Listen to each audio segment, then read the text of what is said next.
Good afternoon, everyone. A afternoon stream for my continuing series of the lead up, conceivably, to the decision from the Supreme Court of the United States on the subject of affirmative action and whether or not race-conscious admissions in higher education will remain legal and or constitutional. The theory is no, but we haven't had the decision yet, and as the days go by, purportedly, we're going to have one before the end of the month. And as I've said with every other of these broadcasts, I may not do one every weekday leading up to the decision, but I might. So we'll see. Anyway, before I get to today's article, who's joining me on this special afternoon edition of my continuing live stream habit?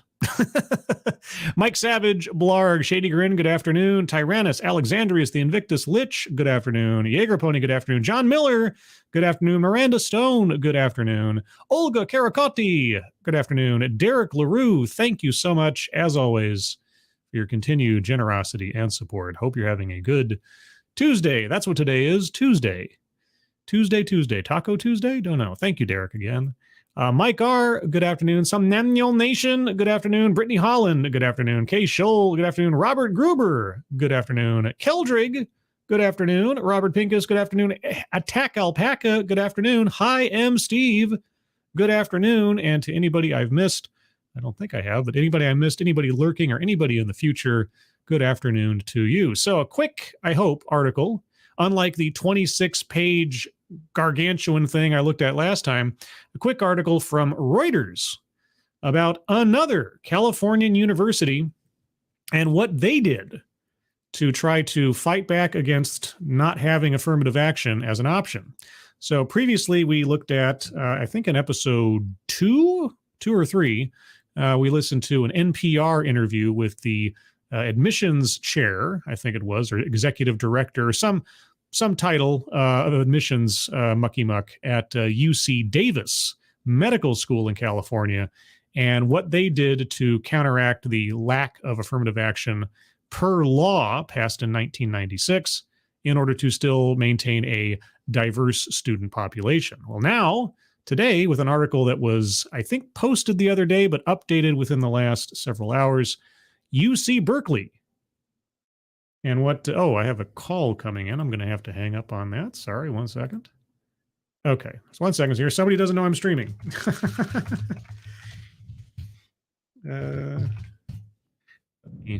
Okay, sorry. Live television, everyone. Anyway, how UC Berkeley tried to buoy enrollment of Black students without affirmative action.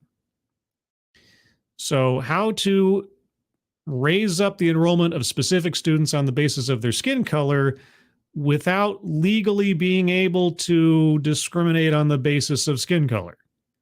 I can't wait to learn about this one, so let's go. Berkeley, California, June 18th. In the 25 years since California voters banned all consideration of race in college admissions, the state has spent more than $500 million to help create diverse student bodies across the University of California system with some success. Okay, yet in classes at the University of California at Berkeley, philosophy major James Bennett, who is Black and Filipino, sees almost no one who looks like him. Oh no! Also, good afternoon to Anthem Ward, Jordan Herbert. Good afternoon. Quote, I've only met 2 other Black students within all of my classes that I've been in, says Bennett, who enrolled at the system's flagship school in 2021. Okay, well, I would be curious to know, how would James Bennett suggest they solve for that problem? The U.S. Supreme Court is expected to rule this month in a pair of cases that could end affirmative action in college admissions nationwide. If that happens, universities that have used race-conscious admissions to boost enrollment of minority students will look to California, one of 9 states that already prohibits such considerations at its public colleges. California has pioneered race-blind efforts in college admissions by using factors such as socioeconomic status and location to identify disadvantaged students, many of whom are from immigrant or diverse ethnic backgrounds. Those efforts helped the state's top public colleges make up much of the ground lost in diversity in the years right after California voters passed the ban on affirmative action in 1996. So again, associating race with economic situation and zip code, those are fine. Those aren't technically using skin color, just being a little bit racially stereotypical, but hey, that's not a crime, right? Berkeley, the system's most elite school based on high school GPA, offers the starkest examples of the struggle to boost their numbers, particularly for Black students. In the fall 2022 freshman class, just 228 out of nearly 7,000 students, about 3%, identified as Black. Did anybody identify otherwise? Okay. I'm going to mess up this name. And not intentionally. I'm going to try though. Femi Ogundele, Berkeley's Associate Vice Chancellor of Enrollment and Dean of Undergraduate Admissions, who joined Berkeley from Stanford. Stanford? Oh, no.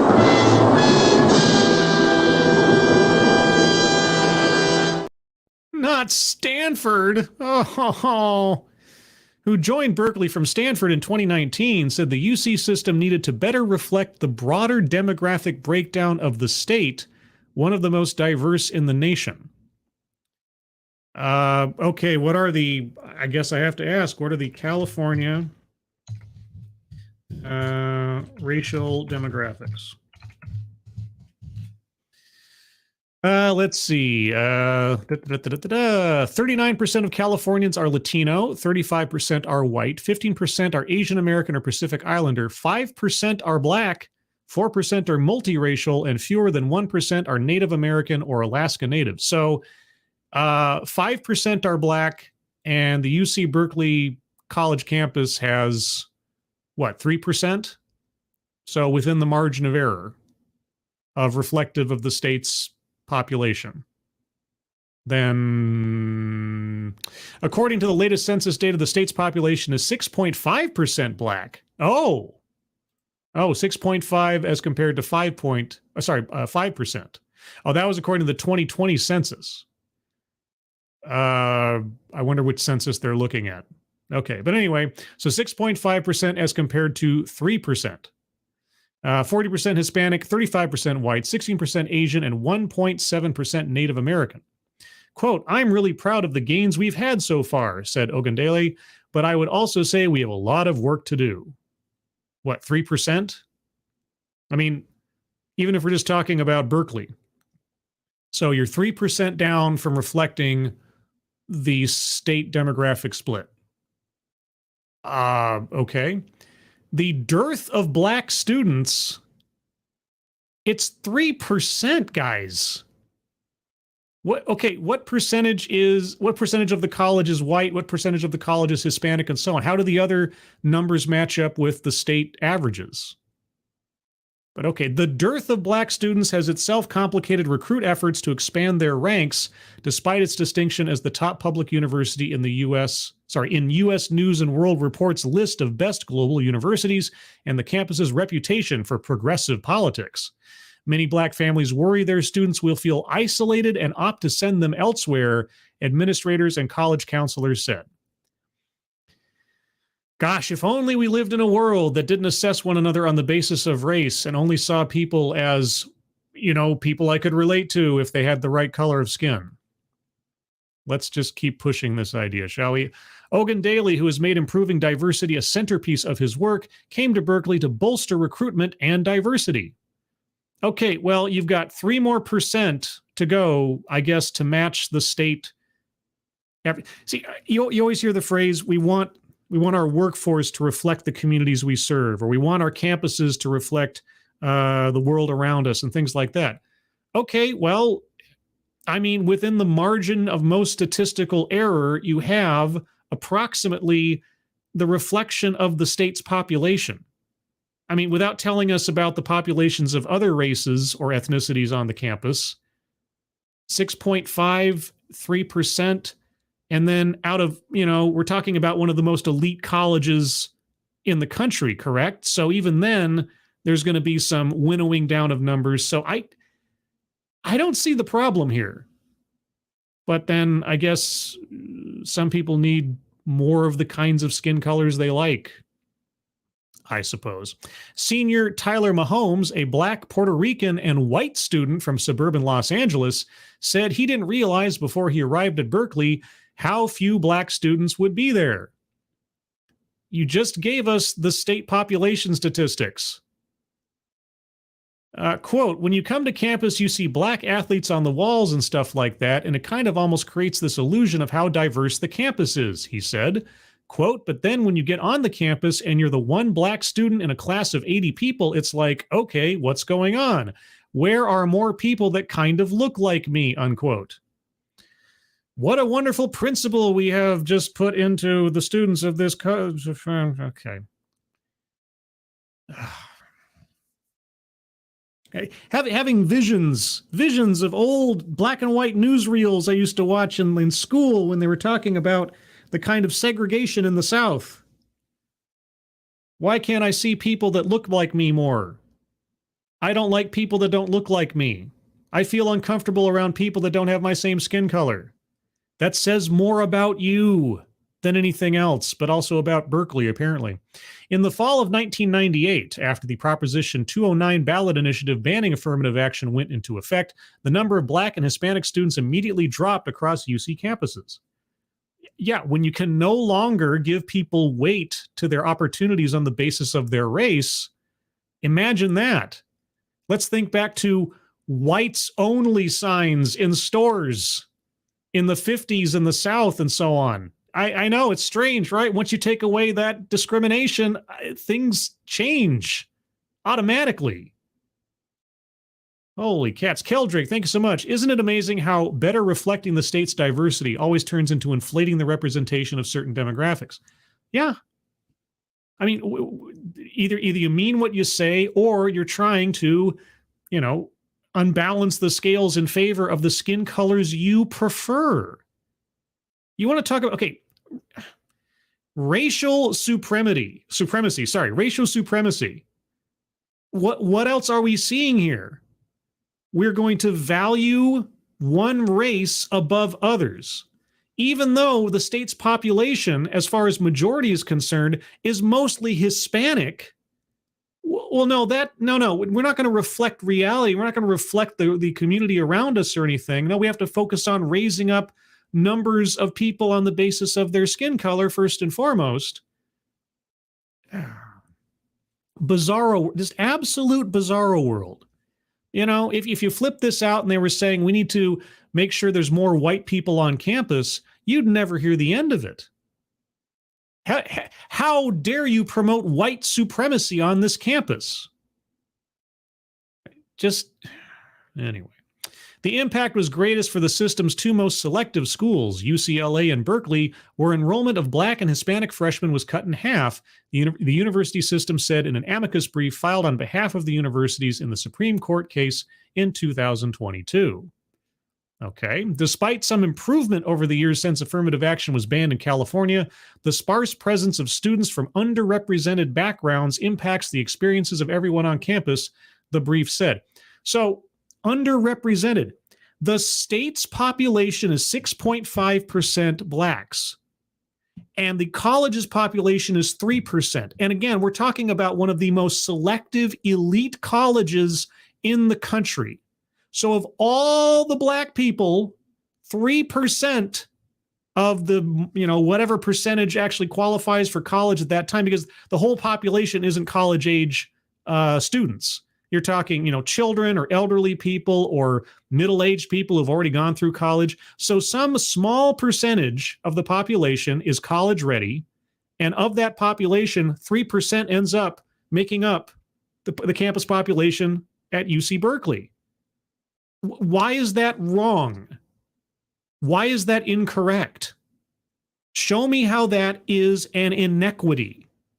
Because we're once again back to the same problem I bring up every time with these articles and elsewise. A disparity does not inherently indicate an inequity. You have to provide more evidence than just saying, oh, look, this number is smaller than that number. That doesn't indicate some conspiracy theory. And obviously, all of these schools are doing everything they can except to explicitly discriminate on the basis of race to meet these numbers. Right? They have to go through every other pathway they can think of, short of doing the easy work of just saying, oh, you're the right color, you can come inside, which is, again, a kind of mindset that I'd hope we'd moved on from in our country, but obviously we haven't. So even colleges that are trying their best to pump up the numbers to where they feel comfortable or virtuous in doing so, even they can't do it with all the other options available to them. So I don't know what to tell you. Quote, many students from underrepresented minority groups. How is it underrepresented? In this case, on your focus selection, how is it underrepresented? Underrepresented minority groups, particularly those at UC's most selective campuses, again, selective on the basis of what? I'm assuming at this point it has to be grades.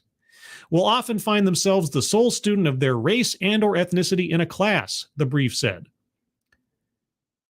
And whose problem is that? Why is that a problem? What kind of mindset would see that as inherently a problem? With diversity still allowed as a goal, that's going to come into question if see, here's the thing, and I brought this up before too. The cases before the Supreme Court, the primary justification for affirmative action made before the Supreme Court in the two most recent cases was the diversity argument, that affirmative action improves college life and so on and so forth on the basis of diversity, that diversity in and of itself is a moral and overall good. And that is why affirmative action is justified. If the Supreme Court abolishes race-conscious admissions on the precedent of these two cases currently before them, and the argument supporting that was a diversity argument, then diversity no longer applies as an argument for these initiatives. And I'm really curious, I've said it before, I'm really curious if diversity is an argument for populating your workplace or your college campus with people on the basis of race or gender, because diversity is the argument. Does the DEI apparatus in this country immediately become unconstitutional? I don't know. We'll find out. With diversity still allowed as a goal, the universities focused on expanding the pool of applicants and on recruitment efforts aimed at enrolling minority students once they were admitted. Top students often have many choices of where to attend. Yes, top students on the basis of what?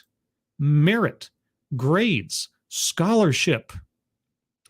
Outreach programs were set up to help prepare public school students for college and guide them towards applying, with particular focus on schools with high numbers of pupils of color. So you're giving preferential treatment on the basis of skin color. Okay, at Berkeley, the state-funded Bridges Multicultural Resources Center has worked to increase applicants from underrepresented backgrounds and then offer food, counseling, and other support once they arrive. Okay. Alexis Corneo, I'm probably screwing that up, born to a teenage mom in a Salvadoran refugee camp and a C student in high school, said outreach from the Bridges program while she was attending community college helped her get into Berkeley and offered the support she needed to graduate this spring with a sociology degree. Okay. And what about her backstory was weighted in her favor? Freshman enrollment of Hispanic students across the 9 UC campuses stood at 27% in 2022, up dramatically from 15% in 1995 before affirmative action ended, but still well below population figures. Well, again, you're talking about a very selective elite school, which means that even if you had, proportional representation of all the demographics in the state, the representation there is still going to be different than the state's overall population because age and grades and all types of other things. So 27%. What was the state average over here for Hispanic? 40%. Okay, so wait a second. 6.5% of the state's population is black, and then 3% of Berkeley's population is black, so about 50%. 40% Hispanic in the state, 27% on the campus right now, so over 50%. But still, within the margin of error, let's just call it, for the sake of being conservative, 50%. All right, what's the population of white students, Asian, and so on? Do those also match up more or less 50 to 60%? So I don't know. Black student enrollment across the system, which hovered at 3 or 4% for decades after the affirmative action ban, last year rose to 5%. Okay. And again, enrollment is 5%, population is 3%, and state population is 6.5%. So already you're getting closer and closer to parity with state averages. Okay, while other campuses in the system have struggled to enroll black students, the issue has been particularly painful at Berkeley, which under affirmative action had exceeded the system overall in enrollment of black students. Yeah, because you were selecting people on the basis of their skin color. It's really easy to get those numbers when you don't have to worry about anything else. Even with its efforts in recruitment and retention, black students represented only 3% of the incoming 2022 freshman class, or about half of what they represented in 1995.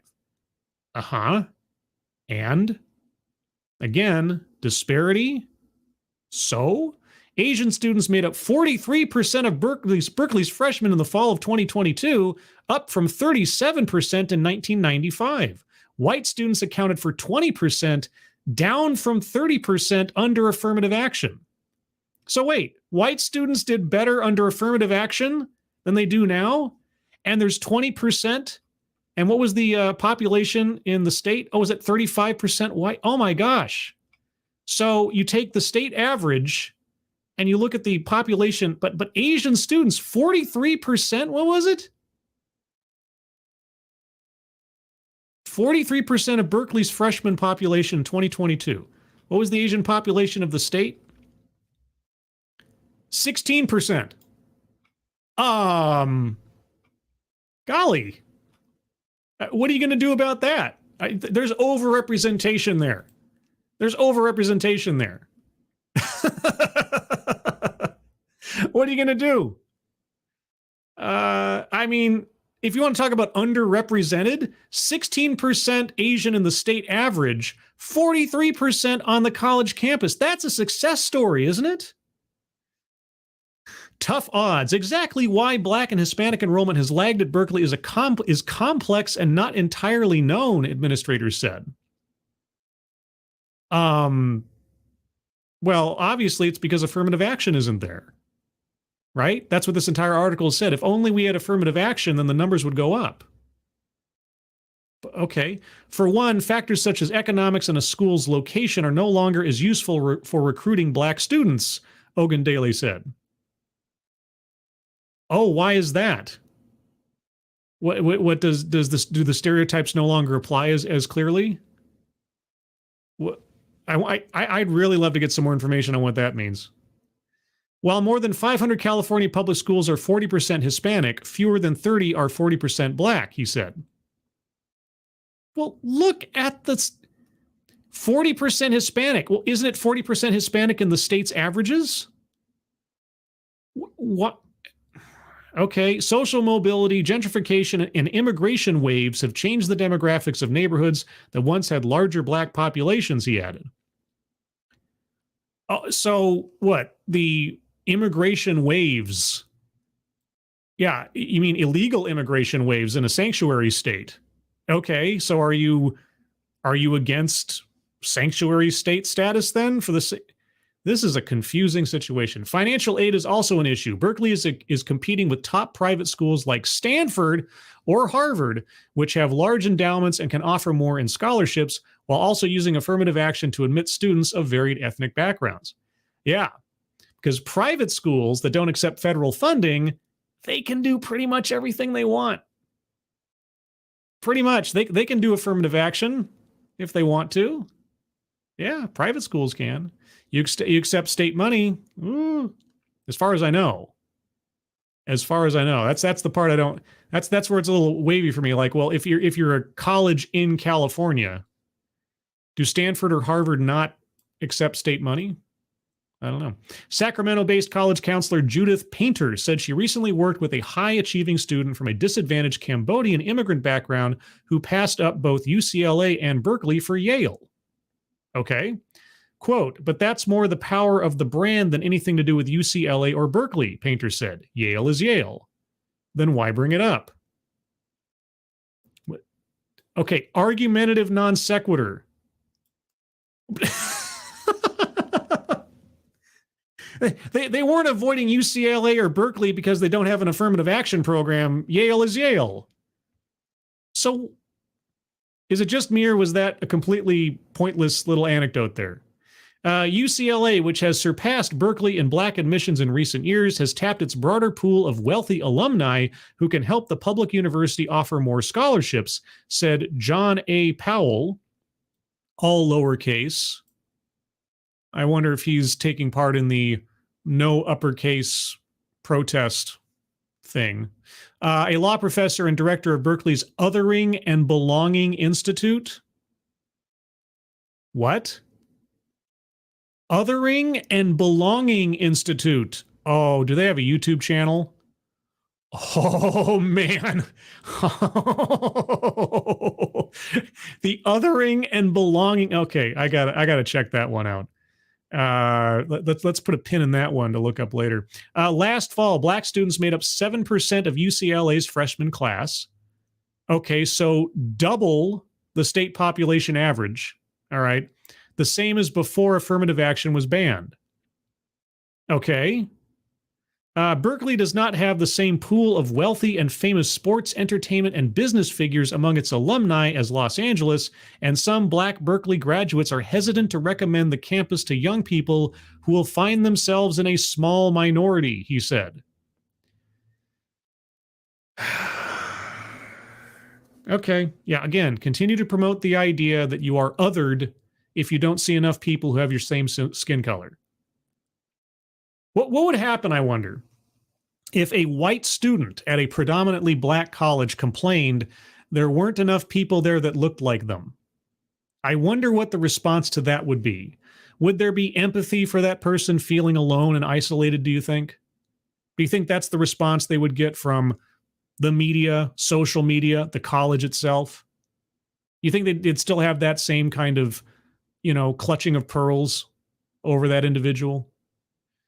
His own daughter chose Emory University in Atlanta over Berkeley for graduate school because of her desire for a larger black community. Shareem Herndon Brown, a college counselor and co-author of the book, quote, The Black Family's Guide to College Admissions, unquote, said Berkeley's experience should serve as a warning to other schools of how they will struggle without affirmative action. Quote, they're trying their hand at equity, but it's failing, he said. Good. We don't want equality of outcome. Good.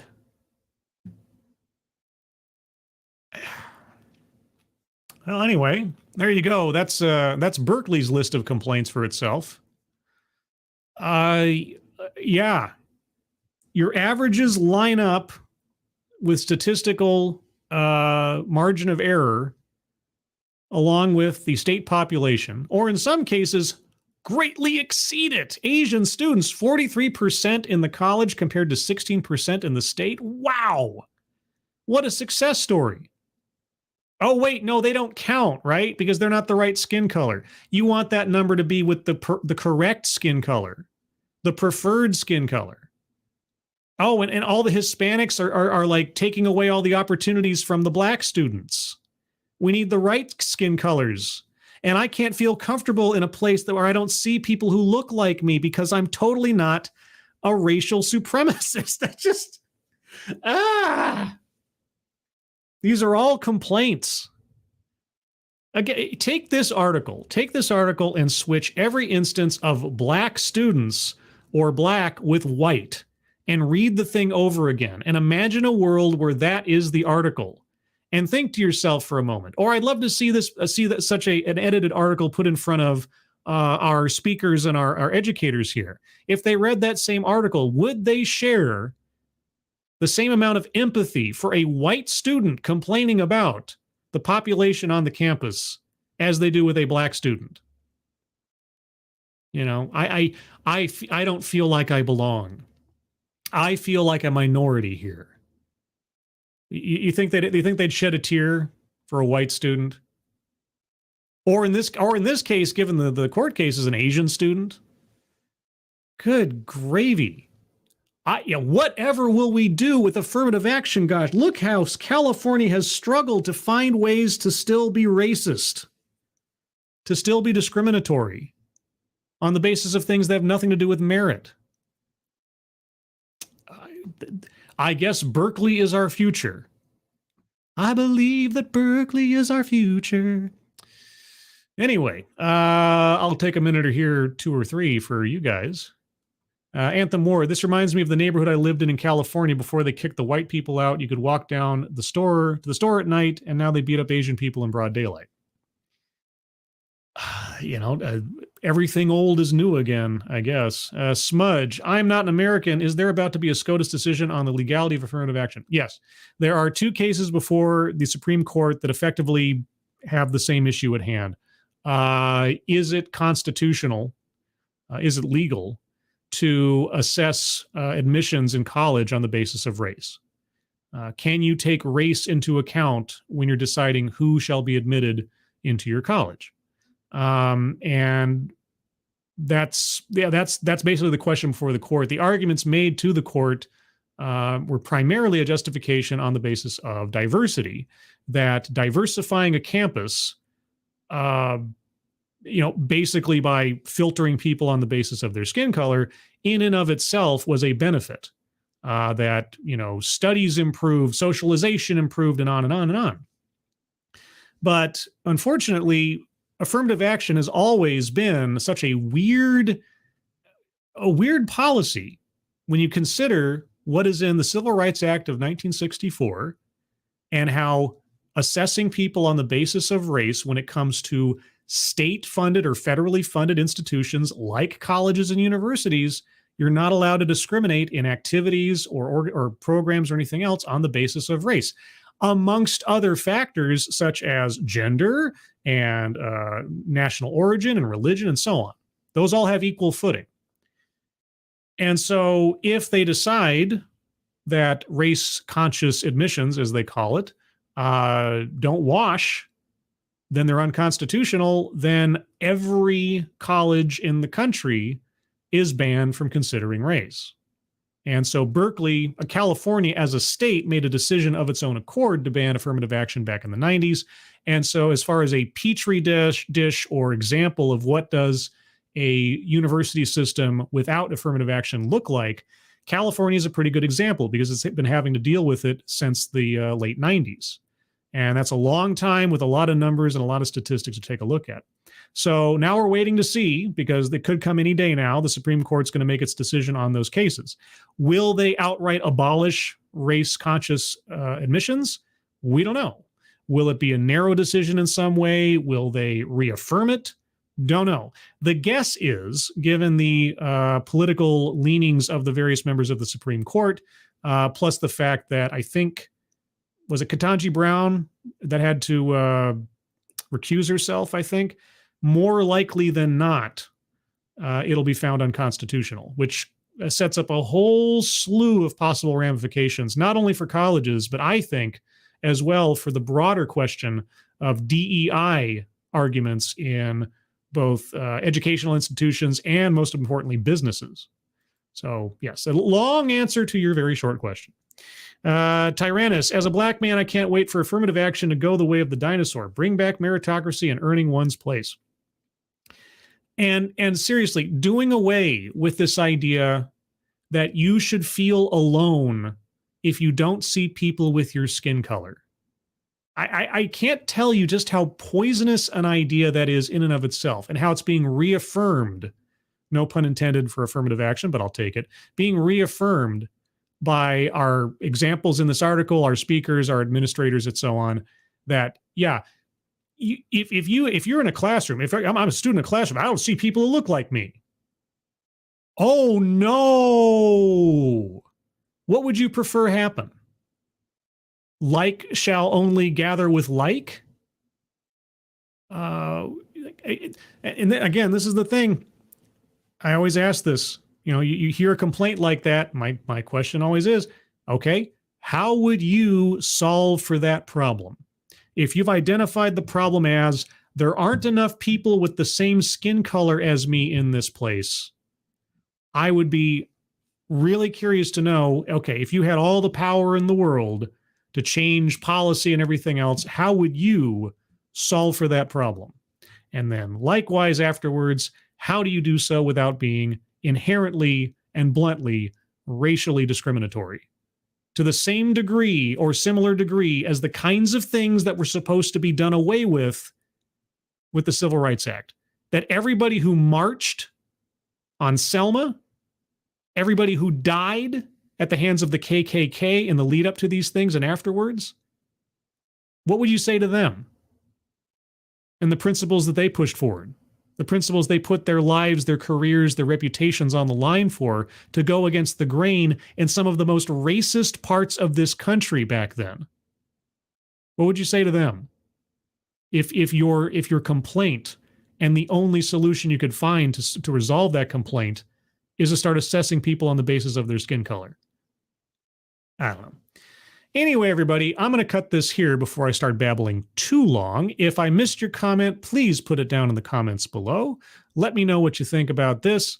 Leave a like on the way out if you would. I'd appreciate that. Or you can leave a dislike if you like. Either way, I appreciate the engagement. Programming note, Thursday, per usual, at 6 p.m. Pacific, 9 p.m. Eastern, will be another edition of TED Excellence, where I'll take a look at an off-brand TED Talk for education and enjoyment. I call it enjoymacation. That's what I mean.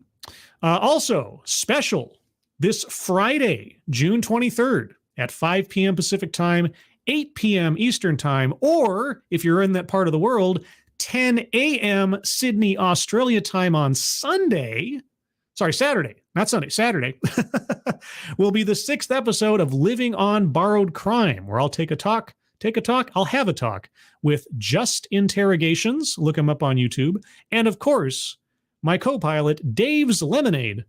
We'll all talk about true crime content creation, what Just Interrogations does and how he does it, and all that good stuff. So look forward to that. I just put a link out on my Twitter, which is scribe_light. If you want to go take a look at that and follow me on Twitter. And otherwise, everyone, thank you all so much for joining me. Hope you enjoyed this. Let me know what you thought. Moderators, thank you for keeping an eye on things. Even though everyone here is so well behaved, you have very, very little to do.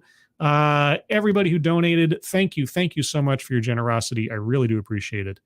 Hope you all have a good rest of your Tuesday. Hope you all enjoy the rest of your week. Hope you're all safe and well. If you are not well, please get well soon, and I'll see you on the next one. Take care. Bye-bye.